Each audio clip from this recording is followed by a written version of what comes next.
தமிழ்நாட்டில் கும்பகோணத்துக்கு பக்கத்தில் வலங்கைமான் அப்படிங்கிற ஒரு கிராமத்தில் ஒரு ஆறு ஓடுது. அந்த ஆற்றங்கரைக்கு பக்கத்தில் இறந்தவங்களோட உடம்ப என்ன பண்ணுவாங்க? பொதுவாகவே ஒருத்தவங்க இறந்துட்டாங்க அப்படின்னா அவங்களுக்கான சடங்குகள்லாம் செய்வாங்க இல்லையா? அவங்கள நல்லா நீரில் குளிப்பாட்டி ஒரு பாடை கட்டி அந்த ஓலைப்பாடையில் அவங்கள படுக்க வச்சு இறந்தவரோட உற்றார் உறவினர்கள் நண்பர்கள்லாம் சேர்ந்து அந்த பாடையை தூக்கிக்கிட்டு போவாங்க இல்லையா? அதே மாதிரி உயிரோட இருக்கிற ஒரு நபரை அந்த ஆற்றங்கரையில் குளிப்பாட்டி பாடையில் அவரை படுக்க வச்சு அவரோட உற்றார் உறவினர்கள்லாம் சேர்ந்து அவரை தூக்கிக்கிட்டு ஒரு கோவிலுக்கு போகிறாங்க. அந்த கோவிலோட பேர் சீத்தலா தேவி அம்மன் கோயில். அதாவது பாடைக்கட்டி மாரியம்மன் சொல்லிட்டு அந்த ஊரில் இருக்கிறவங்களால வழிபட்டு வர ஒரு அம்மன் கோவிலுங்க. புதுசாக இருக்குல்ல? இது எனக்கு புதுசாக இருந்தது. ஏன்னா நான் இது நாள் வரைக்கும் இந்த மாதிரி கேள்விப்படாதனாலே என்னன்னு தெரில. மேபி நிறைய பேர் இந்த விஷயத்தை பற்றி கேள்விப்பட்டிருக்கலாம். கேள்விப்பட்டிருந்தீங்க அப்படின்னா கீழே கமெண்ட்டில் சொல்லுங்கள். ஆக்சுவலாக இந்த பாடை கட்டி அவங்கள கொண்டு போகிறது ஒரு நேர்த்திக்கடனாங்க. அம்மனுக்கு அந்த ஊர்க்காரங்க செய்கிற, தமிழ்நாட்டில் இந்தியாவில் நிறையா நாடுகள்லேருந்துலாம் வந்து செய்கிற ஒரு நேர்த்திக்கடனாங்க. அப்படியே பெங்களூர் பக்கம் பார்த்தோன்னா, பெங்களூரில் சாம்ங்கிற ஒருத்தர் ஐடி கம்பெனியில் வேலை பார்த்துட்டு இருக்கிறாரு. சாஃப்ட்வேர் இன்ஜினியராக இருக்கிறாரு. வலங்கைமான்னு பேர் எடுத்தாலே, அந்த ஊர் பேர் எடுத்தாலே அவருக்கு இப்பையும் ஒரு மாதிரி தொட நடுங்குமாங்க. ஒரு மாதிரி ஈரக்குள்ளலாம் நடுங்கிற அளவுக்கு அவருக்கு பயம் வருமா. அதே நேரத்தில் குரங்க பார்த்தா, குரங்குங்கிற வார்த்தையை கேட்டாலே அவருக்கு ஒரு மாதிரி தூக்கி போடுமாங்க. இந்த வலங்கைமான்கிற கிராமத்தில் பாடைக்கட்டி மாரியம்மன்கிற கோயிலுக்கும் பெங்களூரில் இருக்கிற சாம்ங்கிற நபருக்கும் என்ன தொடர்பு, என்ன சம்பந்தம், இவங்களுக்குள்ள என்ன கனெக்டிவிட்டிங்கிறத தான் இன்னைக்கு நம்ம ஸ்டோரியில் பார்க்க போகிறோம். சாமுக்கு அந்த கிராமத்தில் அப்படி என்ன நடந்துச்சு, அந்த கிராமத்தோட வரலாறு என்ன, வாங்க ஸ்டோரிக்குள்ளே போய் பார்க்கலாம். Welcome to our show devil's kitchen.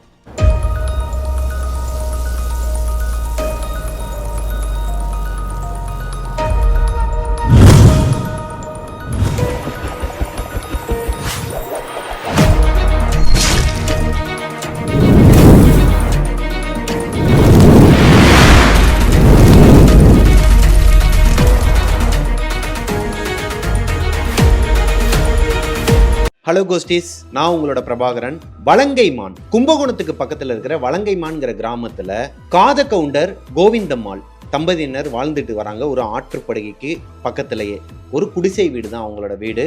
காத கவுண்டரோட பேர்ல நிறைய நிலங்கள் இருக்கு. அந்த நிலங்கள்ல விவசாயம் பார்த்துக்கிட்டு இருக்கிறாரு. கோவிந்தம்மா அவங்களோட ஹஸ்பண்டுக்கு அந்த விவசாய நிலத்துல போயிட்டு நிறைய ஹெல்ப்லாம் பண்ணுவாங்களாங்க.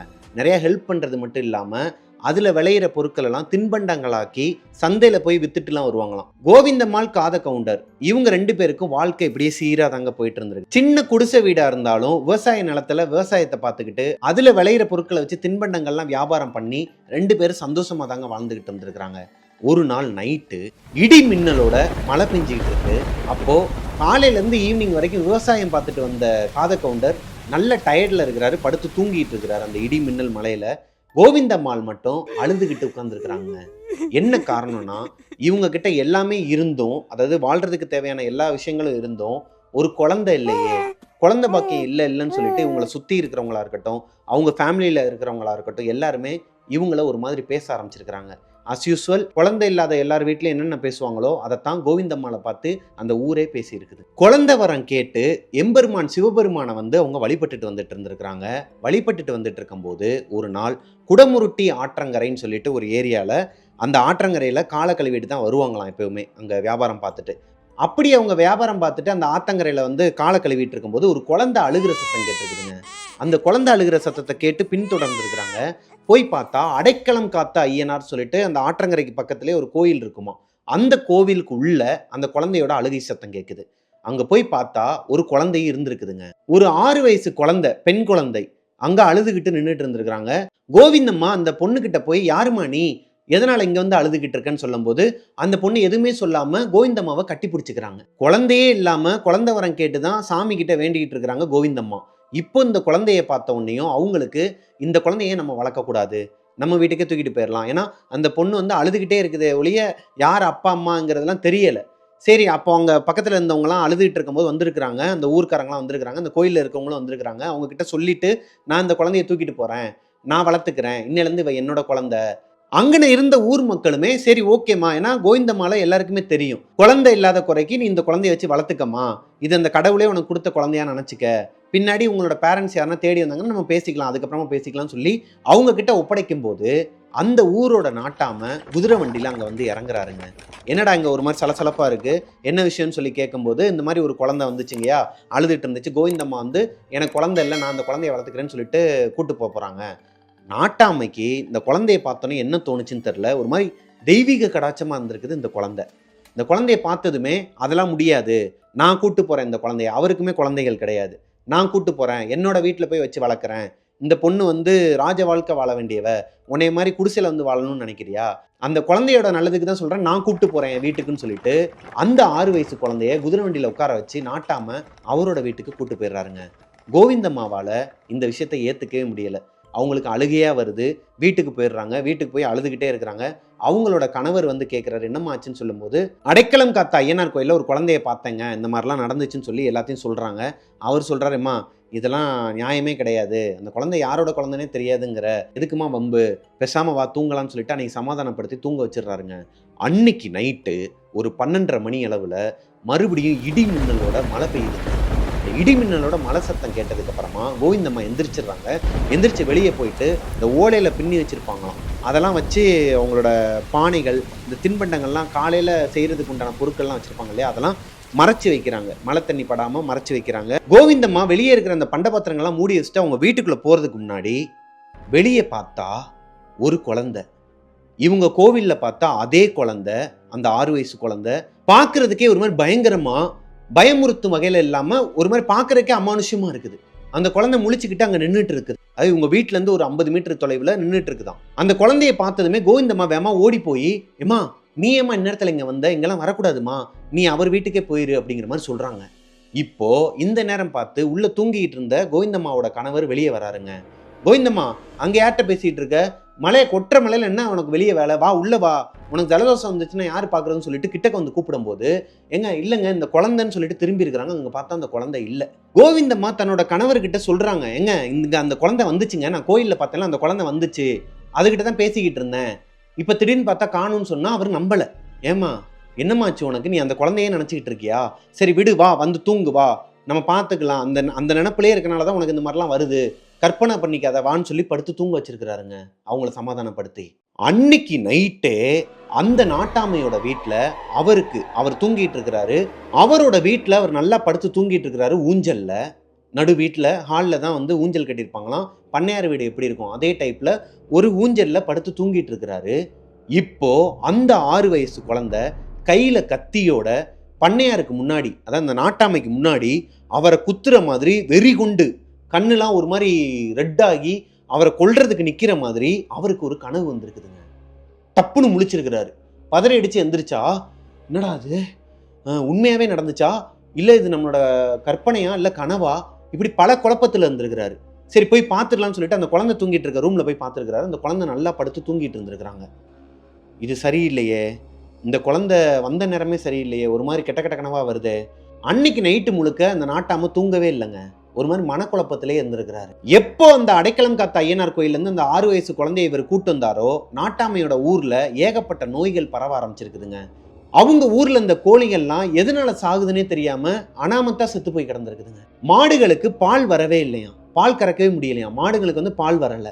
இப்படி நிறைய அபசகுணங்கள் நடந்திருக்குது அந்த ஊர்ல. இது எல்லாத்தையுமே நாட்டாம நோட் பண்றாரு. இந்த குழந்தை என்னைக்கு இந்த ஊருக்கு வந்துச்சோ, என்னைக்கு நான் அந்த குழந்தைய நான் வீட்டுக்கு கூட்டு வந்தனோ, அன்னிலிருந்து எனக்கும் தூக்கம் வரல, இந்த ஊருக்கும் கெடுதியாவே நடக்குது, எல்லாமே கெட்டதாவே நடக்குது.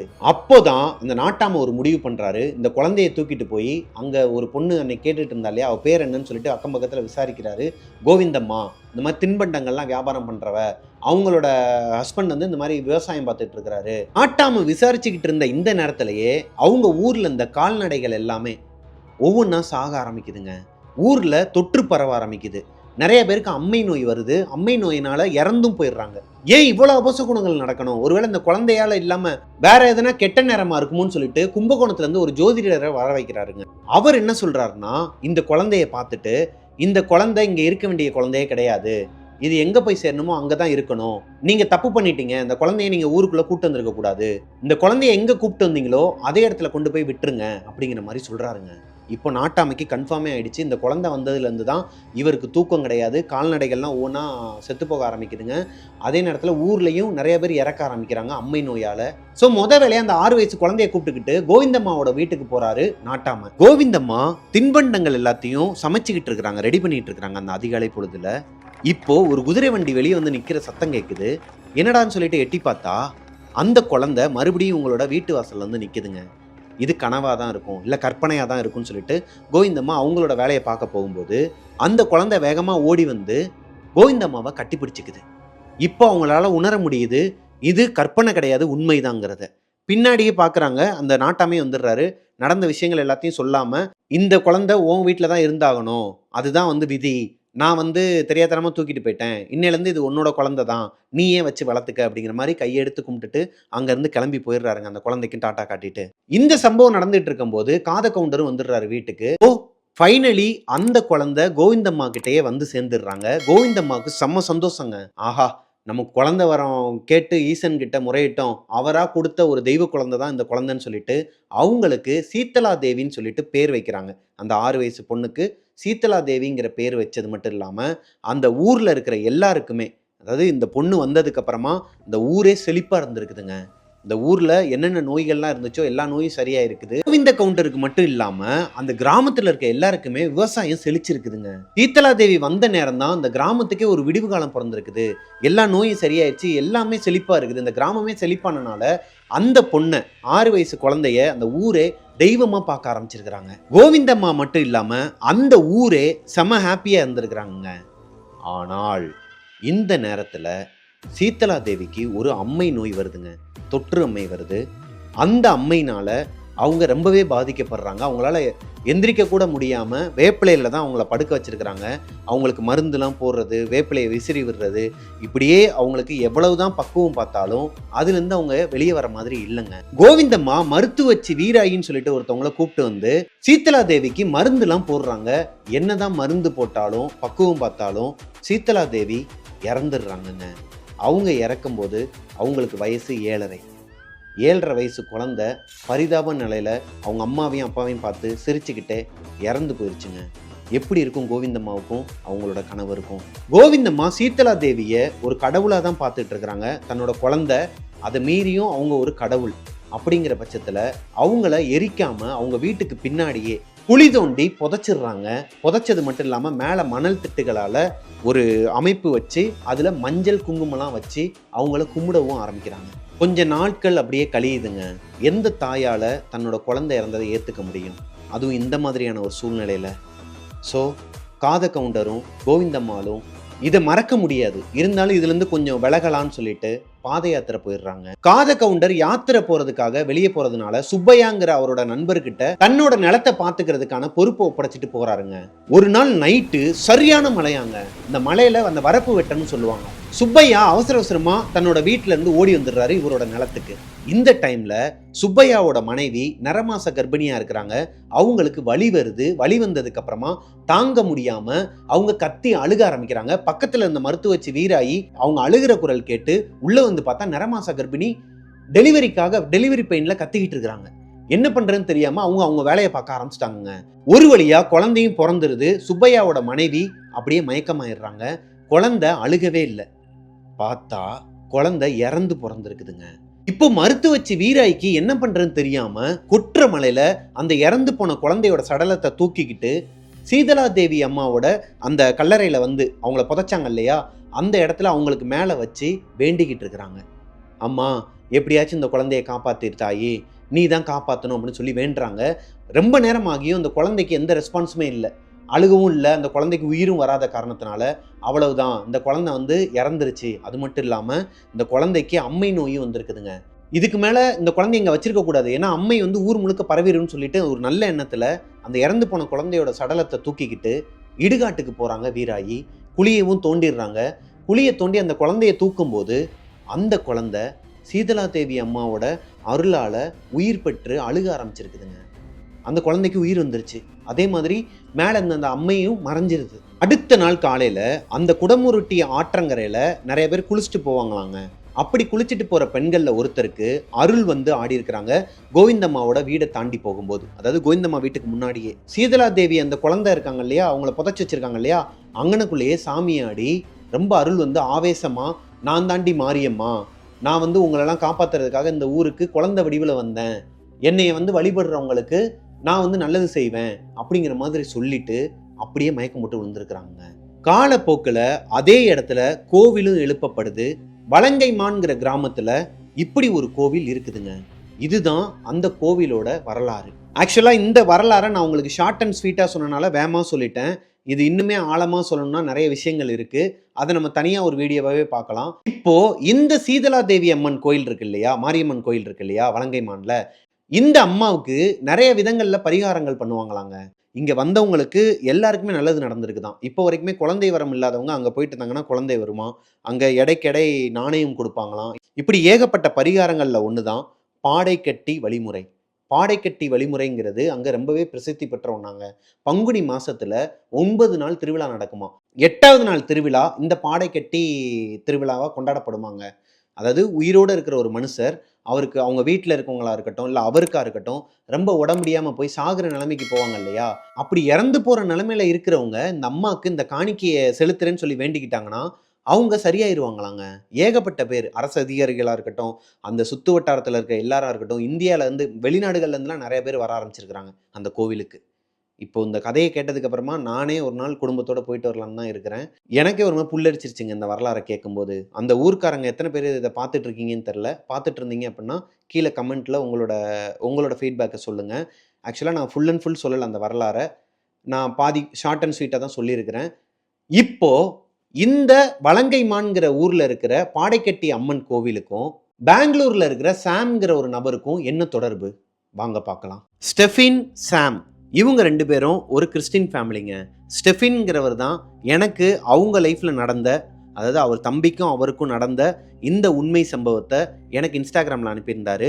அதைத்தான் இப்போ நான் உங்ககிட்ட ஷேர் பண்ண போகிறேன். ஸ்டெஃபின், சாம் இவங்க 2 பேருமே ஐடி ஃபீல்டில் இருக்கிறாங்க. ஸ்டெஃபின் இப்போ சென்னையில் தான் இருக்கிறாரு. சென்னையில் ஐடி கம்பெனியில் வேலை பார்த்துட்டு இருந்தாரு. சென்னையில் ஒரு ஃபேமஸான ஐடி கம்பெனியில் தான் அவர் மேனேஜராக இருக்கிறாரு. இப்போ அவர் ஒர்க் ஃப்ரம் ஹோமில் தான் இருக்கிறாருங்க. அவரோட தம்பி சாம்ங்கிறவரும் ஐடி ஃபீல்டில் இருக்கிறாரு, பெங்களூரில் இருக்கிறாரு. அவரை பற்றி நான் ஆல்ரெடி சொல்லியிருக்கிறேன். அவர் ரொம்ப ஒரு மாதிரி ரகட் பாய், ரொம்ப கோவப்படுவார், எந்த சண்டையிலனாலும் முதல்ல நிற்கிறவர். ஆனால் இந்த வலங்கைமான்கிற ஒரு ஊர் பேரை கேட்டாலோ, இல்லைனா ஒரு குரங்குங்கிற ஒரு பேரை குரங்கை பார்த்தாலோ, இல்லை அந்த பேரை கேட்டாலோ அலறி அடிச்சுட்டு ஓடுற ஒரு கேரக்டராக இருக்கிறாரு. எதனால அப்படின்னா ஸ்டெஃபின், சாம் இவங்க 2 பேரோட பூர்வீகம் தஞ்சாவூருங்க. இப்போவும் அவங்க அப்பா அம்மா எல்லாருமே தஞ்சாவூரில் தான் இருக்கிறாங்க. இவங்க சென்னையிலையும் பெங்களூர்லையும் இருக்கிறாங்க, அண்ணன் தம்பி 2 பேரும். இந்த சம்பவம் நடந்தது ஸ்டெஃபின் 8th ஸ்டாண்டர்ட் படிக்கும் போதுங்க. அவரோட தம்பி சாம் அப்போ 4th ஸ்டாண்டர்ட் படிச்சுட்டு இருக்கிறாரு. இவங்க 2 பேருக்கும் 4 வருஷம் டிஃப்ரெண்ட் இருக்கு. இவங்க 2 பேரும் இந்த குவார்டர்லி ஆனுவல் எக்ஸாம் லீவுக்கெல்லாம் வந்து அவங்களோட பாட்டி ஊருக்கு போயிடுவாங்களாங்க. அவங்களோட பாட்டி ஊர் தான் இந்த வலங்கைமான். கும்பகோணத்துக்கு பக்கத்தில் இருக்கிற வலங்கைமானில் தான் அவங்க பாட்டி இருக்கிறாங்க. எப்பயுமே இவங்க பாட்டி ஊருக்கு வந்துட்டாங்கன்னா ஒரு சொர்க்க பூமி மாதிரி இருக்குமாங்க. அங்கே இருக்கிற அட்மாஸ்பியர், இந்த வெயிலோடு உறவாடி அந்த பாட்டு பார்த்துருப்பீங்க வெயில் படத்தில், அந்த மாதிரி இவங்க குழந்தை பருவத்தில் இங்கே வந்துட்டாங்க அப்படின்னா டயர் உருட்டி விளாடுறது, தட்டாம் பிடிக்கிறது, குளத்தில் குளிக்கிறது, கிணத்துல குளிக்கிறது, பசங்களோட சேர்ந்து பட்டம் விடுறது, இந்த மாதிரி நிறைய ஆக்டிவிட்டீஸ்லாம் பண்ணுறனால எப்படா பாட்டி வீட்டுக்கு போகலான்னு தான் 2 பேருமே இருப்பாங்களாங்க. அப்படி ஒரு நாள் இந்த பங்குனி மாசத்துல அவங்களுக்கு ஒரு லீவ் வருது. லீவ் விட்டதுக்கு அப்புறமா அவங்களோட பாட்டி வீட்டுக்கு ஸ்டெஃபினும் சாமும் வந்துடுறாங்க. பாட்டி வீட்டுக்கு லீவுக்கு வந்த டைம்ல தான் அங்க பங்குனி மாசம் திருவிழா நடந்துட்டு இருக்கு. பொதுவாகவே ஊர் திருவிழானா சொல்லவா வேணும், அதுலயும் வலங்கைமான் இந்த சீதலா தேவி அம்மா மாரியம்மன் கோயில்ல ரொம்பவே பிரம்மாண்டமா இருக்குமாங்க. அந்த கிராமத்துல ஒரு வயல்வெளி இருக்குமா, அந்த வயல்வெளிக்கு பக்கத்துல ரங்கராட்டினம், அப்புறம் விளையாட்டு பொருட்கள்லாம் விற்கிறது ஒரு பொருட்காட்சி மாதிரி இருக்குமாங்க. இந்த பசங்களுக்கு எவ்வளோ ஜாலியாக இருக்கும். போன இடத்துல நல்லா விளாண்டுக்கிட்டு ஜாலியாக இருந்திருக்கிறாங்க. அது மட்டும் இல்லாமல் வலங்கைமானில் இந்த வெடிக்கு நூல் சுற்றுவாங்களாம். அந்த நூல் வந்து ரொம்பவே ஃபேமஸாங்க. அந்த நூலை எடுத்து இந்த பசங்க என்ன பண்ணுவாங்கன்னா மாஞ்சா போட்டு பட்டம் விடுறது, அதுக்கு வந்து ரொம்ப யூஸ்ஃபுல்லாக இருக்குமா, ரொம்ப நல்லா இருக்குமா, டீல் விடுறதுக்கெல்லாம் சூப்பராக இருக்கும்னு வச்சுக்கோங்களேன். எப்பயுமே ஸ்டெஃபின், சாம் அவங்களோட ஃப்ரெண்ட்ஸ் எல்லாருமே அந்த வயக்காட்டில் தான் போய் விளாண்டுட்டு இருப்பாங்களாங்க. அப்படி ஒரு நாள் இவங்க 2 பேரும் போய் விளாட போயிருக்கிறாங்க அந்த வயக்காட்டுக்குள்ள. மதியம் 12:30 மணிக்கு. மதிய நேரத்தில் அந்த வயக்காட்டு பகுதிக்குள்ள போகவே கூடாதுன்னு சொல்லிட்டு அந்த ஊரில் ஒரு கட்டுப்பாடு இருக்குதாங்க. கட்டுப்பாடு மீன்ஸ் சொல்லுவாங்களாம், அங்கே போகக்கூடாது, அங்கே காட்டேரி இருக்கும், அங்கே போகக்கூடாது, இங்கே காட்டேரிங்கெல்லாம் அலைஞ்சிட்டு இருக்கும், உங்களை வந்து பிடிச்சிக்கும், இல்லை உங்களை கடிச்சு தின்றும் அப்படிங்கிற மாதிரிலாம் சொல்லுவாங்களாம். ஒண்ட வந்த பிடாரியை ஊர் பிடாரி வந்து விரட்டின கதையான்னு சொல்லிட்டு ஒரு பழமொழி இருக்குதுங்க. எல்லா படங்களையும் கேட்டிருப்போம், காமெடிகள் எல்லாம் கேட்டிருப்போம். அந்த பழமொழி பிறந்ததே இந்த ஊரில் தானாங்க. இந்த கதையை அனுப்பினவர் தான் எனக்கு சொன்னார். எனக்கு இப்போ தான் தெரியும்னு வச்சுக்கோங்களேன். அதாவது இந்த ஊரில் இருக்கிற அம்மன் இருக்காங்க இல்லையா, அவங்களோட கருவறையிலேருந்து எப்பயுமே அந்த ஊரை சுற்றி ஊர்வலம் போயிட்டு வருவாங்களாம் அம்மன். அந்த டைமில் அன்னைக்குன்னு பார்த்து பிடாரி, அதாவது இந்த அம்மனே வந்து பிடாரி அம்மன் தான். அம்மனில் நல்ல அம்மனும் இருக்கிறாங்க, கெட்ட அம்மன் சொல்ல முடியாது, இவங்களுக்கு ஆப்போசிட் குணங்கள் கொண்ட அம்மனும் இருக்கிறாங்களாங்க. அவங்கள காட்டேரி, பிடாரி அப்படிங்கிற மாதிரியான வார்த்தைகளில் கூப்பிடுவாங்களாம். காட்டேரி அம்மனை வணங்குறவங்களும் இருக்கிறாங்க, நிறைய பேர் குலதெய்வமாகவும் அவங்க இருக்கிறாங்க. இந்த வலங்கைமான் அம்மனுக்கு இன்னொரு வரலாறு இருக்குதாங்க. அதாவது இந்த ஊருக்கு ஒரு இன்னொரு வரலாறு இருக்குதான். அது இவர் சொல்லி தான் எனக்கு தெரியும். அதைத்தான் அவர் சொன்னதை தான் நான் உங்ககிட்ட இப்போ ஷேர் பண்ண போகிறேன். என்னன்னா, அம்மன் எப்பயுமே அவங்களோட அனுக்கிரகத்திலேருந்து எந்திரிச்சு வெளியே ஊருக்கு ஊர்வலம் போயிட்டு மக்கள் குறையை தீர்த்துட்டு மறுபடியும் அவங்களோட கோவிலுக்குள்ளேயே வந்து உட்காந்துப்பாங்களாம், கருவறையிலேயே வந்து உட்காந்துப்பாங்களாம். அப்படி இருக்கும் பட்சத்தில் ஒரு நாள் காட்டேரி அம்மன் கேள்விப்பட்டிருப்பீங்க, அவங்க பிடாரி ரூபத்தில் இந்த கோவிலுக்குள்ளே வந்திருக்கிறாங்க. என்னம்மா, நானும் உன்னோட சேர்ந்தவங்க தானே, எனக்கும் இந்த கோயிலில் இடம் வேணும், நானும் இங்கே ஓரமாக உட்காந்துக்கிறேன், நீ வந்து என்னையும் ஏற்றுக்கணும், இந்த மக்கள்லாம் வந்து என்னையும் கும்பிட்ற மாதிரி நீ பண்ணி கொடு அப்படிங்கிற மாதிரி கேட்டிருக்கிறாங்க. சரின்னு சொல்லிட்டு அவங்களும் என்ன பண்ணியிருக்கிறாங்கன்னா, என்னோட கோயிலில் உனக்கு நான் இடம் கொடுக்குறேன், என்னைய வழிபட வரவங்க உன்னையும் வழிபடுவாங்கன்னு சொல்லிட்டு ஒரு ஓரத்தில் அவங்களுக்கு இடம் கொடுத்துருக்குறாங்க. ஒரு நாள் இந்த அம்மன் என்ன பண்ணியிருக்கிறாங்கன்னா, ஊர்வலத்துக்காக கருவறையிலேருந்து எந்திரிச்சு வெளியே போயிருக்கிறாங்க. ஊரை சுற்றி ஊர்வலம் போயிட்டு மக்களோட குறையெல்லாம் தீர்த்துட்டு வர்றதுக்காக போயிட்டு ரிட்டன் வந்து பார்த்தா, இந்த காட்டேரி அம்மா, இந்த பிடாரி அம்மா அந்த கருவறையில், அம்மனோட கருவறையில் உட்காந்துக்கிட்டு, இது என்னோட கோவில், இதுக்கப்புறம் உனக்கு இங்கே இடம் கிடையாது, இதுக்கப்புறம் இந்த ஊருக்கு நான் தான் சாமி, எல்லாரும் என்னைய தான் கும்பிடணும், நீ வெளியே போ அப்படிங்கிற மாதிரி சொல்லியிருக்கிறாங்க. இந்த அம்மன் வந்து ரொம்ப கடுப்பாகி பயங்கரமாக கோபப்பட்டு 8 கை வரும் இல்லையா, 8 கை 9 கை வரும் இல்லையா, அந்த மாதிரி கையெல்லாம் வந்து ஒரு மாதிரி பெரிய ஃபைட் நடந்திருக்குதுங்க. 2 பேருக்கு ஃபைட் நடந்ததுல காட்டேரி அம்மனை கோவிலை விட்டு வெளியே விரட்டுறாங்க அம்மன். அவங்க என்ன பண்றாங்கன்னா, ஊர் முச்சந்தில, அதாவது அந்த ஊரோட மக்களும் வந்துடுறாங்க. ஊரோட மக்கள் எல்லாருமே சேர்ந்து அந்த அம்மாவை வேண்டி நீங்கள் ஊரை விட்டு போயிருங்கன்னு சொல்லி, காட்டேரி அம்மா ஊரை விட்டே போகாமல் ஊர் முச்சந்தியில், இப்போ இந்த வயல்வெளி இருக்குன்னு சொன்னாங்க இல்லையா, அந்த வயல்வெளிக்கு பக்கத்தில் தான் இந்த ரங்கராட்டினம் இந்த பொருட்காட்சிக்கு பக்கத்தில் அப்படியே ஒரு 500 மீட்டர் கூட கிடையாதான் கோவில் இருக்குமா. அப்போது அந்த டிஸ்டன்ஸில் அந்த வயல் எங்கே முடியுதோ அந்த வயல் முடிகிற இடத்துல ஒரு காட்டேரி அம்மன் கோயில் இருக்குமாங்க. அங்கே யாருமே போகக்கூடாதான், சின்னஞ்சிறுசுங்க யாருமே போகக்கூடாது, பசங்க யாருமே போகக்கூடாது, சின்ன பசங்க யாருமே போகக்கூடாது, பெரியவங்க மட்டும்தான் போகணும். அதுக்கும் நிறைய ரூல்ஸ் அண்ட் ரெகுலேஷன்லாம் இருக்குதாங்க. இவங்க கிட்ட சொன்னது, இவர் குழந்தையா இருக்கும்போது என்ன சொல்லுவாங்கன்னா, அம்மனுக்கு எப்படி படையல் வைக்கிறாங்க, அம்மனுக்கு வந்து இந்த கெடா வெட்டுறது, அவங்களுக்கு பொங்கல் வைக்கிறது, அவங்களுக்கு நேர்த்திக்கடன் செலுத்துறது, இந்த திருவிழா முடிகிற நேரத்தில் அப்படியே காட்டேரி அம்மா கிட்ட, அந்த ஊர் முச்சந்தில் இருக்கிற காட்டேரி அம்மன் கிட்ட போயிட்டு பச்சை மாமிசத்தை, தயிர் சாதம், அந்த மாதிரி ஒரு சில விஷயங்களில் கலந்து படையல் வைப்பாங்களாங்க. படையல் வைக்கிறத கையில் எடுத்து அங்கே சாமி கும்பிட போகிறாங்க இல்லையா, அவங்க மேலே தூக்கி போடுவாங்களாம். மேலே தூக்கி போட்டாங்கன்னா அந்த படையல் கீழே வந்து விழுகாதாங்க. இது அவங்களோட நம்பிக்கை. அதாவது அவங்க கிட்ட சொல்லியிருக்கிறாங்க. ஸ்டெஃபின் குழந்தையா இருக்கும்போது அந்த ஊருக்காரங்க சொன்னதை அவர் என்கிட்ட சொல்கிறாருங்க. இதில் வந்து அவருக்கு நம்பிக்கை இல்லை இருக்குங்கிறத தாண்டிலும் அவங்க சொன்னாங்க, நான் உங்ககிட்ட சொன்னேன் அப்படிங்கிற மாதிரி தான் என்கிட்ட சொன்னார். படையல் வச்சதுக்கு அப்புறமா காட்டேரி அம்மனை திரும்பியே பார்க்க மாட்டாங்களாம். பின்னாடி எதனா சத்தம் கேட்டால் கூட திரும்பி பார்க்கக்கூடாதான், எல்லாருமே அப்படியே வீட்டுக்கு வந்துடணுமாங்க, திரும்பியே பார்க்கக்கூடாதான். இது அந்த ஊர்க்காரங்களோட ஒரு நம்பிக்கை. இப்போ அந்த வயல்வெளியில தான் ஸ்டெஃபினும் அவரோட தம்பி சாமும் அவங்களோட ஃப்ரெண்ட்ஸ்லாம் பட்டம் விட்டு விளாண்டுட்டு இருந்திருக்கிறாங்க. கொஞ்ச நேரத்தில் இவங்க எல்லா செட்டப்பும் எடுத்துகிட்டு போயிருக்கிறாங்க. கலரு, அந்த திருவிழா காலத்தில் வைப்பாங்க பார்த்தீங்களா, குச்சி ஐஸில் இந்த பருப்புலாம் போட்டிருக்கும், அந்த மாதிரியான விஷயங்கள், இவங்களுக்கு தேவையான விஷயங்கள், சோடா கீடா எல்லாமே வாங்கிட்டு போயிருக்கிறாங்க உள்ள. ஏன்னா வெயில் அதிகமாக இருக்கும் பங்குனி மாதத்தில். அப்படி இருக்கும் பட்சத்தில் எல்லாமே செட்டப்போட தான் உள்ளே போயிருக்கிறாங்க. பட்டம் விட்டு லாண்டுட்டு இருக்கும்போது டீல்லாம் விட்டு இவங்க ஜாலியாக தான் இருந்திருக்கிறாங்க. கொஞ்ச நேரத்திலேயே ஸ்டெஃபின், சாமை தவிர்த்து கூட வந்த 3 பேரும், எனக்கு வேலை வந்துருச்சுடா, நான் வீட்டுக்கு போகிறேன், நான் மறந்துட்டேன் அப்படிங்கிற மாதிரி ஒரே மாதிரி சொல்லிட்டு 3 பேரும் கிளம்பி போயிட்டாங்களாம். இவங்க 2 பேரும் அவங்க கூட கிளம்பியிருக்கலாம், ஆனால் கிளம்பாமல் அங்கேயே விளாண்டுக்கிட்டு இருந்திருக்கிறாங்க. கொஞ்ச நேரத்தில் சாமுக்கும் ஸ்டெஃபினுக்கும் ஏதோ நெகட்டிவாக ஃபீல் ஆக ஆரம்பிச்சிருக்குதுங்க. வெயில் அதிகமானனால, எனர்ஜி போனனாலே என்னன்னு தெரில, ஒரு மாதிரி மயக்கமாக வந்திருக்குது. ஏதோ ஒரு மாதிரி உடம்புலாம் புல்லரிச்சு ஒரு மாதிரி ஆயிருக்குதுங்க. பயந்துட்டு 2 பேருமே சரி வாடா வீட்டுக்கு போயிடலாம், நம்ம 2 பேர் தான் இருக்கிறோம், சுற்றி பார்த்துருக்குறாங்க, வயல்வெளியில் யாருமே கிடையாது, இவங்க 2 பேர் மட்டும்தான் பட்டம் விட்டுக்கலான்ட்டு இருக்கிறாங்க. பயந்துட்டு வீட்டுக்கு ஓடி வந்துடுறாங்க. இதை பற்றி அவங்க பாட்டிக்கிட்ட ஷேர் பண்ணிக்கவே இல்லைங்க 2 பேருமே. அன்னைக்கு நைட்டு ஒரு 12:30 மணி இருக்குமாங்க, இவங்களோட பாட்டி வீடு எப்படி இருக்குன்னா அமைப்பு, கிராம பகுதியில ஒரு அழகான ஓட்டு வீடு. அந்த ஓட்டு வீடுக்கு வெளியே அவங்க மாமாவோட சைக்கிள் திண்ணையில நிற்கும். அந்த வீடு எப்படி இருக்குன்னா ஒரே ஒரு ரூம் தாங்க. ஒரு 10க்கு 10 அறையில கிச்சனுக்கு தனியா மேடை இருக்கும். இந்த பக்கம் ஒரு கட்டில் இருக்கும், ஒரு மரக்கட்டில் இருக்கும். அதில் தான் அவங்க பாட்டி படுத்து தூங்குவாங்க. பாட்டி படுத்து தூங்குற கட்டிலுக்கு பக்கத்தில், அதாவது அதுக்கு நேராகவே ஒரு ஜன்னல் இருக்குமாங்க. மெயின் டோர் எப்பயுமே ஓப்பனில் தான் இருக்கும். அந்த காலத்துலலாம் கிராமத்தில் எல்லாருமே டோரை ஓப்பன் பண்ணி வச்சுட்டு தான் தூங்குவாங்க. அதே மாதிரி தான் இவங்க பாட்டி வீட்லேயும் டோரை ஓப்பன் பண்ணி வச்சுட்டு தூங்குவாங்களாங்க. இவங்க வீட்டுக்கு அப்படியே ஆப்போசிட்டில் தென்னை மரம், ஒரு ஒற்றை தென்னை மரம், ஒரே ஒரு தென்னை மரம் தான் இருக்கும். அதுலேருந்து ஒரு 50 மீட்டர் கழிச்சு பார்த்தா நிறைய வீடுங்கள்லாம் வரிசையாக இருக்கும். கிணறு ஒன்று இருக்கும். அங்கனக்குள்ளே வரிசையாக தென்னை மரம் இருக்குமாங்க. இவங்க பாட்டி வீட்டுக்கு ஆப்போசிட்டில் ஒரே ஒரு தென்னை மரம் தான் இருக்குமா. அன்னைக்கு நைட்டு ஒரு 12:30 மணி இருக்குமா. அந்த வீட்டில் யார் யார் இருப்பாங்கன்னா இவங்க பாட்டி, அவங்களோட பையன், அதாவது ஸ்டெஃபினுக்கு மாமா, அவருக்கு இன்னும் கல்யாணம் ஆகலை, அதனால் அவங்க அம்மா கூடயே தான் இருக்கிறாரு. அவர் பெயிண்டராக இருக்கிறாருங்க. இப்போ தான் ஃப்ளெக்ஸு அது இதுன்னு சொல்லிட்டு அரசியல்வாதிகளுக்கு பண்ணுவாங்க, ஃப்ளெக்ஸ் அடிக்கிறது அந்த மாதிரி வேலைகள்லாம் பார்க்குறாங்க இல்லையா. அப்போலாம் பெயிண்ட்டு தான் அடிப்பாங்க. பெயிண்ட்டில் பேர் எழுதி அவங்களோட உருவப்படத்தெல்லாம் வரைஞ்சிட்டு இருப்பாங்க. அந்த ஜாப் தான் அவங்களோட மாமா பார்த்துட்டு இருந்திருக்கிறாரு. அவருக்கு வெளியூரில் ஒரு வேலை வந்திருக்குது. அப்படி வேலை வந்தால் அவர் வரதுக்கு 1 வாரம் ஆகுமா. அந்த வேலைக்கு அவங்க மாமா போயிடுறாரு. வீட்டில் ஸ்டெஃபின், சாம், அவங்களோட பாட்டி 3 பேர் தான் படுத்து தூங்கிட்டு இருக்கிறாங்க. 12:30 மணி அளவில் ஸ்டெஃபினுக்கு தூக்கம் வராமல் ஒரு மாதிரி டிஸ்டர்ப் ஆகுது. முழிச்சே இருக்கிறாரு. திரும்பி பார்த்தா பாட்டி நல்லா தூங்கிட்டு இருக்கிறாங்க. பாட்டிக்கு பக்கத்தில் அந்த ஜன்னலுக்கும் பாட்டியோட கட்டிலுக்கும் நடுவில் பாட்டி வந்து நிறைய மூட்டைலாம் கட்டி போட்டு வச்சுருப்பாங்களாம். பழைய துணிங்க, பழைய பொருட்கள், அவங்களோட முக்கியமான பொருட்கள் எல்லாத்தையும் பிரித்து அடுக்கி வச்சுருப்பாங்களாங்க. கிராமத்தில் இருக்கவங்களுக்குலாம் தெரியும் அது என்ன மாதிரி செட்டப்பில் இருக்கும்னு. ஸ்டெஃபினோட தம்பி சாம் கீழே படுத்திருக்கிறாரு, தரையில் படுத்திருக்கிறாரு பாட்டிக்கு கீழேயே. இவர் நடு ஹாலில் படுத்திருக்கிறாரு, அதாவது மெயின் டோரை நோக்கி படுத்திருக்கிறாரு.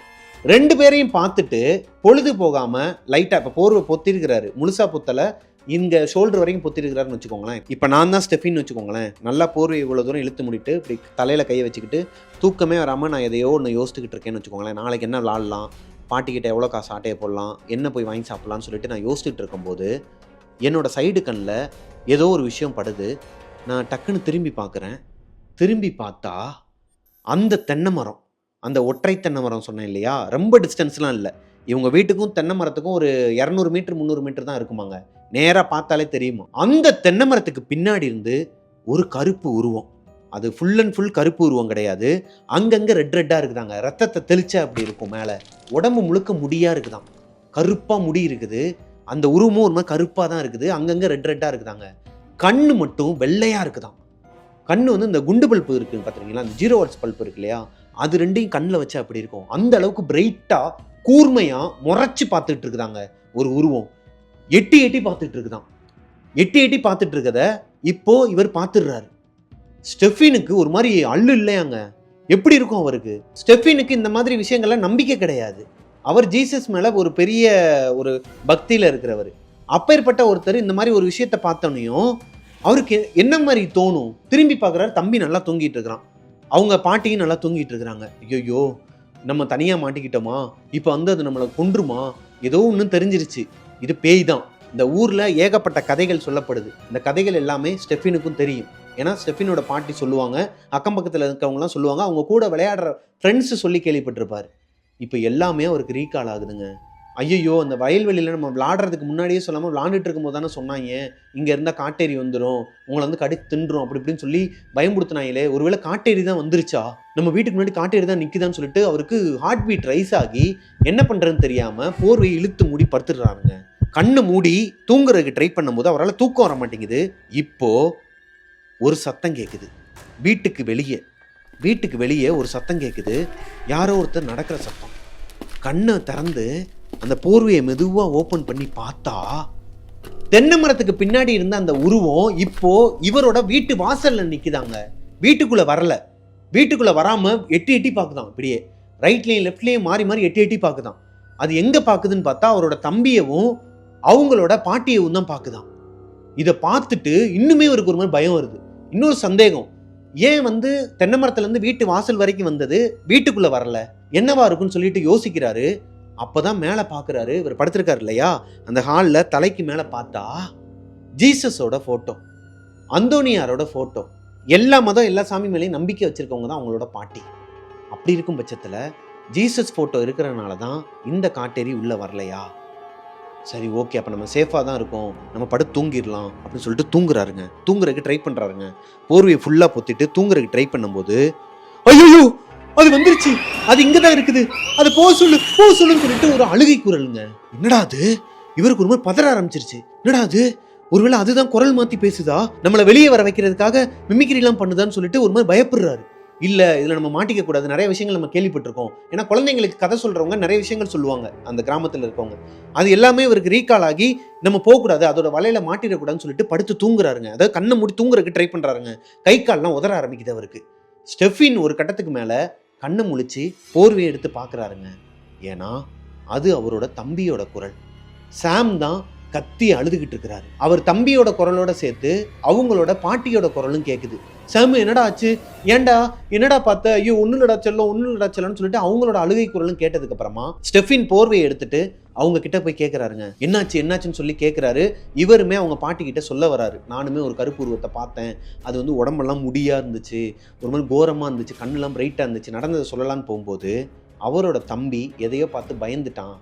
அவங்க பாட்டி சொல்கிறாங்க, எதையோ பார்த்து பயந்துட்டான்டா, கனவாக கூட இருக்கலாம், எதனா கெட்ட கனவாக கூட இருக்கலாம், அதுக்கு தான் அன்டைமில் எங்கேயும் போய் விளாடாதீங்கடான்னு சொல்கிறது, எங்கிட்டாவது போய் மேய்ஞ்சிட்டு வரீங்க, இப்போ நைட் ஆனால் ஏன் உயிரை வாங்குறீங்கிற மாதிரி அவங்க பாட்டியும் ஒரு பக்கம் கத்தி அழுக ஆரம்பிக்கிறாங்க அவங்களும். ஏன்னா ரொம்ப பிடிக்குமா இவங்க பாட்டியே, இவங்க 2 பேருக்கு ரொம்ப பிடிக்கும். உங்கள் பாட்டிக்கு இவங்க 2 பேர்னா உயிரான். அப்படி இருக்கும் பட்சத்தில் அந்த பையன், இவரோட தம்பி வந்து இந்த நிலைமைக்கு இருக்கும்போது அவங்களுக்கு எப்படி இருக்கும்? ஸ்டெஃபின் தன்னோட பாட்டிக்கிட்ட தனக்கு நடந்ததை சொல்ல வரதுக்கு முன்னாடியே அவன் கெட்ட கனவு கண்டிருக்கான்னு சொன்ன உடனேயும் ஒருவேளை நம்மளும் கனவு தான் கண்டிருப்போமோன்னு சொல்லிட்டு இவரே காம் டவுன் பண்ணிக்கிறாரு. அந்த நேரத்தில் உங்க பாட்டி என்ன சொல்றாங்கன்னா, டேய் அந்த இடத்துல தான்டா கையை காட்டி அழுகுறான், ஏதோ ஒன்று அங்கே தான் இருக்குன்னு சொல்றான், நீ போய் பாரு, அங்கே என்ன இருக்குன்னு பாருன்னு சொல்றாங்க. இவருக்கு ஒரு மாதிரி தூக்கி போடுதுங்க. என்னது, நான் போய் பார்க்கவா இன்னிடத்துலையா? பாட்டி என்னால் முடியாது அப்படிலாம் இவரால் சொல்ல முடியாது. ஏன்னா வீட்டில் அவங்க மாமா இல்லை, இவர் மட்டும்தான் இப்போ பெரிய மனுஷன் அந்த வீட்டில். அங்கே இருக்கிற சூழ்நிலைக்கு அவரோட பாட்டி அவங்க தம்பியை வந்து பார்த்துட்டு இருக்கிறாங்க. ஸோ வேற வழி இல்லாமல் இவரும் போறாருங்க எந்திரிச்சு. எங்கன்னா அந்த விண்டோக்கும் இந்த பாட்டியோட கட்டிலுக்கும் நடுவில் சில பொருட்கள்லாம் போட்டு வச்சிருப்பாங்கன்னு சொன்னேன் இல்லையா, துணியில் கட்டி, அங்கே தான் உருவம் நிற்குதுன்னு சொல்லி சாம் சொல்கிறான், போய் பாருன்னு தான் சொல்லியிருக்கிறாங்க. இவரும் போய் பார்க்க போறாரு. இவருக்கு வேர்த்து குட்டி ஒரு மாதிரி படப்படன்னு வந்துருக்குதுங்க. எப்படி இருக்கும் அந்த இடத்துல அவருக்கு? ஏன்னா இவரும் பார்த்துருக்கிறாரு. இவர் பார்க்கலன்னா பரவாயில்ல, இவர் அப்போ தான் பார்த்துட்டு அதை மறக்கணும், அதை வேணாம், இதை யார்ட்டையும் சொல்ல வேணாம், தூங்கிடலான்னு சொல்லிட்டு பயந்துட்டு இருக்கிற ஒருத்தரை போய் பாரு அங்கே என்ன இருக்குன்னு சொன்னால் இவருக்கு தான் தெரியுமே, ஆல்ரெடி அந்த உருவத்தை பார்த்துட்டாரு. ஸ்டெஃபின் பயந்து போய் கை கால்லாம் நடுக்கத்தோட வேர்த்து கொட்டி கிட்டக்க போய் பார்க்கும்போது அந்த மூடைங்களுக்கு நடுவில் எதுவுமே இல்லைங்க, யாருமே இல்லை. இப்போதான் அவருக்கு உயிரே வந்திருக்குது. ஹார்ட் பீட் கொஞ்சம் கொஞ்சமாக அப்படியே காம் டவுன் ஆகிருக்குது. அவங்க பாட்டி சொல்கிறாங்க, டே ஏதோ குரங்க பார்த்தேன்னு சொல்கிறான்டா, என்னடா சொல்கிற சாம், என்னதான் நடந்துச்சு சொல்லுன்னு சொல்லி கேட்கும்போது கருப்பு கலரில் நிறைய முடி வச்சு ஒரு குரங்கு, அங்கங்கே சிவப்பு கரையாக இருந்துச்சு, அதோட கண்ணு வந்து ஒரு மாதிரி வெளிச்சமாக இருந்துச்சு. அதாவது ஸ்டெஃபின் பார்த்தா அதே உருவத்தை தான் அவரோட தம்பி சாமும் பார்த்துருக்கிறாரு. ஆனால் அவர் அதை குரங்குன்னு நினச்சிருக்கிறாருங்க. இந்த குரங்கு வந்துருச்சுன்னு சொல்லிட்டு அழுதுகிட்டே இருந்திருக்கிறாரு. என்ன பண்ணுறேன்னு தெரியாமல் அன்றைக்கி நைட்டு முழுக்க ஜெபம் பண்ணி அவரை தூங்க வச்சுருக்கிறாங்க அவங்க பாட்டியும் இவரும். அடுத்த நாள் காலையில் சாமுக்கு பயங்கரமான குளிர் ஜுரமாங்க. ஒரு மாதிரி நடுங்கிக்கிட்டே இன்னுமே அதே வார்த்தையை சொல்லிட்டு இருக்கிறாராம். அது இருக்குது, அது அங்கே தான் இருக்குது, அந்த குரங்க போக சொல்லுன்னு சொல்லிட்டு இதே சொன்ன வார்த்தையை சொல்லிட்டு இருந்திருக்கிறார். அக்கம் பக்கத்தில் இருக்கிறவங்களாம் அந்த திருவிழா நடந்துட்டு இருக்க நேரத்தில் என்ன சொல்லியிருக்கிறாங்கன்னா, அம்மா நீ போய் அம்மாவை வழிபட்டுட்டு வா, அதே மாதிரி சிவன் கோயில் ஒன்று இருக்குதாங்க இந்த ஊரில், பிரசித்தி பெற்ற சிவன் கோயிலாம், எவ்வளோ பேருக்கு தெரியும்னு கீழே கமெண்ட்டில் சொல்லுங்கள். அந்த சிவன் கோயில் இந்த அம்மன் கோயில் மாதிரியே ரொம்ப ரொம்ப ஃபெமிலியராங்க, பழங்காலத்து கோயிலாம். அந்த கோயிலில் போயிட்டு வழிபட்டுட்டு வாங்க, உங்களுக்கு சரியாக போகும் அப்படிங்கிற மாதிரி அக்கம் பக்கத்தில் இருக்கவங்க அவங்களோட கருத்தை இவங்க பாட்டிக்கிட்ட சொல்கிறாங்க. இவங்க பாட்டிக்கும் இந்த மதம் அந்த மதம், அந்த சாமி இந்த சாமிங்கிற அந்த ஒரு கோட்பாடுலாம் கிடையாது. அவங்களும் தன்னோட பேரை நல்லா ஆனால் போதும்னு சொல்லிட்டு அவரை தூக்கிக்கிட்டு ஸ்டெஃபினையும் கூப்பிட்டுக்கிட்டு அந்த சிவன் கோயிலுக்கு போயிருக்கிறாங்க. அங்கே இருக்கிற பூசாரி கிட்ட நடந்ததெல்லாம் சொல்லியிருக்கிறாங்க. அவர் விபூதி கொடுத்துருக்கிறாரு, அதை பூசி விட்டுட்டு இவங்க வீட்டுக்கு வந்துடுறாங்க. வீட்டுக்கு வந்ததுக்கப்புறமாவும் அவர் அந்த விஷயத்த சொல்லிக்கிட்டே தாங்க இருந்திருக்கிறாரு. இந்த மாதிரி அங்கே தான் நிற்கிது, அந்த குரங்கு அங்கே தான் நிற்கிது அப்படி இப்படின்னு சொல்லி ஒரு மாதிரி பயந்துக்கிட்டே இருந்திருக்கிறார். சாம் பொய் சொல்லலை, அவரோட கண்ணில் ஒரு மரண பயம் தெரியுது. அதே நேரத்தில் ஸ்டெஃபினுக்கும் தெரியும் அவர் சொல்கிறது பொய் கிடையாதுன்னு. ஏன்னா இவரும் பார்த்துருக்கிறாரு. கடைசி வரைக்கும் அவங்க பாட்டிக்கிட்ட ஸ்டெஃபின் அவருக்கு நடந்ததை சொல்லவே இல்லை, மறைச்சிடுறாரு. ஒரு கட்டத்துக்கு மேலே ஒரு திருவிழாலாம் முடிஞ்சதுக்கப்புறமா ஒரு 3-4 நாள் கழித்து சாமும் நார்மல் ஸ்டேஜுக்கு வந்துடுறாருங்க. கொஞ்சம் அதுலேருந்து வெளியே வந்துடுறாரு. அவங்களோட ஊருக்கும் போயிடுறாங்க, தஞ்சாவூருக்கும் போயிடுறாங்க. அதாவது ஸ்டெஃபின் சாமோட அம்மா அப்பா கிட்ட 2 பேருமே அங்கே நடந்த விஷயத்த ஷேர் பண்ணவே இல்லையா. இப்போ இந்த ஸ்டோரி மூலயமா தான் அவர் ஷேர் பண்ண போகிறாராங்க. அதைத்தான் என்கிட்ட சொல்லியிருந்தாரு. அவங்க பாட்டியுமே சொல்லலையாம் அவங்க அப்பா அம்மா கிட்ட. ஏன்னா அவங்களோட வீட்டுக்கு தெரிஞ்சிருந்தா, இப்போ அவங்க பாட்டி உயிரோட இல்லை, இறந்துட்டாங்க. அவங்க வீட்டுக்கு தெரிஞ்சா தன்னோட பேரன்களை தன்னோட வீட்டுக்கு அனுப்ப மாட்டாங்களோங்கிற பயத்தில் அவங்களும் ஷேர் பண்ணலை. எங்கள் அப்பா அம்மாவுக்கு தெரிஞ்சா நம்மளை பாட்டி ஊருக்கு அனுப்ப மாட்டாங்களோ, நம்ம அங்கே போய் விளையாட முடியாது, அது ஒரு சொர்க்க பூமியாச்சு, அங்கே போய் விளையாடணுமே. அதே நேரத்தில் பாட்டிக்கும் எதுவும் பிரச்சனை வந்துடக்கூடாதுங்கிற காரணத்தினால பசங்களும் மறைச்சிடுறாங்க. இப்போ வரைக்குமே சாம் ஸ்டெஃபினோட வீட்டுக்கு இந்த விஷயம் தெரியவே தெரியாதாங்க. ஸோ இதோட என்கிட்ட அவர் சொன்ன ஸ்டோரி முடியுதுங்க. நான் உங்ககிட்ட அதை ஒப்படைச்சிட்டேன். இந்த ஸ்டோரியில் நான் யூஸ் பண்ண பெயர்கள் எல்லாமே சாம் ஸ்டெஃபின்கிற பெயர்கள் எல்லாமே புனை பெயர்கள் தான். அவரோட நேமை வந்து மென்ஷன் பண்ண வேணாம்னு சொல்லிட்டாரு. ஆனால் அவரோட பூர்வீக ஊர் தஞ்சாவூர் தான். இந்த சம்பவம் நடந்தது இந்த வலங்கை மான்ல தாங்க. இப்போ வரைக்குமே அவர் தம்பி குரங்குங்கிற வார்த்தையை கேட்டால் பயப்படுறாராங்க. வீட்டில் உட்காந்து இருந்துருக்குறாங்க. இவங்க ஊரில் தஞ்சாவூரில் உட்காந்துருக்கும் போது குரங்கு ஒன்று வந்திருக்குதுங்க. தெரியாமல் வந்துருச்சு, அது வீட்டுக்குள்ளே வந்துருச்சான். எப்பயுமே நம்ம சின்ன வயசுலலாம் பார்த்தீங்கன்னா ஏதாச்சும் ஒரு குரங்கு எப்பயாச்சும் எங்கிட்டாயும் ஒன்று போயிட்டுருக்கும். எப்படி வருதுன்னே தெரியாது நமக்கு. அந்த மாதிரி ஒரு குரங்கு வீட்டுக்குள்ளே வந்திருக்குதுங்க. அதை பார்த்து அலறி அடித்து கத்தி ஒரு மாதிரி பயந்து ஊரையே கூட்டியிருக்கிறாருங்க. இவர் கத்துன கத்துல அந்த குரங்கே பயந்து ஓடிடுச்சான் வெளியே. அந்த அளவுக்கு பயந்து ஒரு மாதிரி ஆயிருக்கிறாரு. இத்தனைக்கும் அவர் பாடி பில்டரான், ஆள் பார்க்கறதுக்கே வேற மாதிரி ஜைஜாண்டிக்காக இருப்பாராம். அவர் இந்த குரங்கை பார்த்து பயந்துருக்கிறாரு. அதுக்கு காரணம் சின்ன வயசில் அவருக்கு நடந்த இந்த ஒரு விஷயம் தானாங்க. இப்போ வரைக்குமே ஸ்டெஃபினுக்கும் அதை நினச்சா பயமாக இருக்குமா. இந்த ஸ்டோரி அனுப்பும் போதுமே அவர் என்ன சொன்னார்னா, எனக்கு இந்த பேய் பிசாசுங்கெல்லாம் நம்பிக்கை கிடையாது பிரதர். உங்களோட டெவில்ஸ் கிச்சன் ஷோ வந்து நான் பார்ப்பேன். அது வந்து பயந்து போய் பார்க்க மாட்டேன். உங்களோட கதைகள் பிடிக்கும், உங்களோட நரேஷன் எனக்கு பிடிக்கும், ஒரு படம் பார்த்த ஃபீல் கிடைக்கும்னு சொல்லிட்டு நான் பார்த்துட்டு இருப்பேன். அப்படி பார்க்கும் பட்சத்தில் சில கதைகள்லாம் என்னோட ரிலேட்டடாக இருக்கும். எனக்கு நடந்தது இது உண்மையாகவே இது காட்டேரியா, இது வந்து ஒரு பேயா, இது என்னது, இல்லை பாட்டி அன்னைக்கு சொன்ன மாதிரி ஒரு கற்பனையா, நாங்களா கனவு கண்டோமா, கனவுனா எப்படி ஒரே விஷயம் 2 பேருக்கு நடக்கும், நான் பார்த்த அதே ஒரு உருவத்தை எப்படி என் தம்பியும் பார்ப்பான், ஒரே நைட்டில் நடந்த இந்த இன்சிடெண்ட்டில் 2 பாயிண்ட் ஆஃப் வியூவில் எப்படி ஒரே உருவம் வரும், இது எனக்கு ஒரு கேள்விக்குறியாகவே இருக்குது பிரதர். எனக்கு தெரில இப்போ வரைக்கும் அது அமானுஷ்யமா என்னங்கிறது எனக்கு இப்போயுமே தெரில. ஆனால் நான் அதை கடந்து வந்துட்டேன். ஆனால் என் தம்பி இன்னும் கடந்து வரல, அதுக்குள்ளேயே தான் இருக்கிறான். நார்மலாக தான் இருப்பான். திடீர்னு அந்த விஷயத்தை கேள்விப்படுறோம், அந்த குரங்கு இந்த மாதிரியான விஷயங்கள், இல்லை அந்த ஊரோட பேரை கேட்டால் அவருக்கு இப்பயும் கை நடுங்குமாங்க. அந்த மாதிரி உள்ளுக்குள்ள ஹார்ட் பீட்லாம் அடிக்க ஆரம்பிக்கலாம். ஸோ இந்த ஸ்டோரி உங்களுக்கு பிடிச்சிருக்குன்னு நினைக்கிறேன். பிடிச்சிருந்தது அப்படின்னா லைக் பண்ணிடுங்க. உங்களோட ஊர்லேயும் எதனா ஒரு வரலாறு இருக்குது, அங்கே உங்களுக்கு ஒரு சம்பவம் இந்த மாதிரி நடந்திருக்கு அப்படிங்கிற பட்சத்தில் அதை என்கிட்ட ஷேர் பண்ணணும்னு நினச்சிங்கன்னா என்னோட இன்ஸ்டாகிராம் ஐடிக்கு அனுப்புங்க. கீழே டிஸ்கிரிப்ஷனில் என்னோட இன்ஸ்டாகிராம் ஐடி கொடுத்துருக்கிறேன். மிஸ்டர் பிரபாகரன் யூடியூப் சேனலை சப்ஸ்கிரைப் பண்ணிடுங்க. பக்கத்தில் இருக்க பெல் ஐக்கானை தட்டி விட்டுருங்க. நெக்ஸ்ட்டு ஒரு சுவாரஸ்யமான ஸ்டோரியோட உங்களை மீட் பண்ணுற வரைக்கும் பாய்.